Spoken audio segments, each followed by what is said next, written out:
За сайн байцгаана уу, та бүхэнд энэ орой мэд хүргье. За иргэдийнхээ асуултанд хариулт өгье.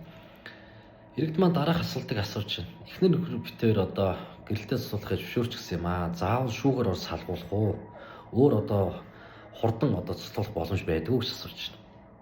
Тэгэхээр Монгол улсын гэр бүлийн тухай хуулинд уг асуудал хуульчилж өгсөн баг.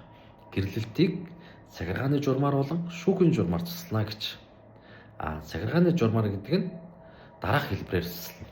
За нэгдүгээрт эхнэр нөхөр хоёр гэрлэлт туслах талаараа харилцан зөвшөөрсөн байх хэрэгтэй.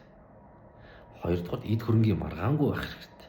Гуравдугаар 18 хүртэлх насны хүүхэдгүй байх хэрэгтэй.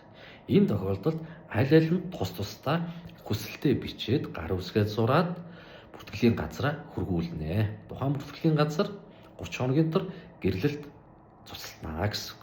1. Хоёрт хөлийн чандад буюу гадаад улсад ажиллаж амьдардаг Монгол улсын иргэд байгаа бол заавал Монгол руу итгэмжлэл явуулаад нааша Монгол улс гэрэлтээ цуцлуулаад ах шаардлага байхгүй. Тэгж зардал мөнгө өргөх шаардлагагүй.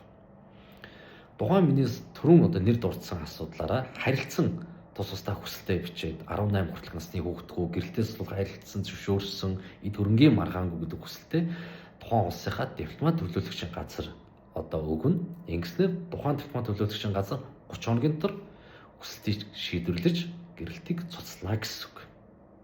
За энэ үүнээс бусад асуудлаар бол шүүхийн журмаар гэрэлтийг цуцлах нь байна гэж иргэд маань ойлгоорой. Баярлалаа.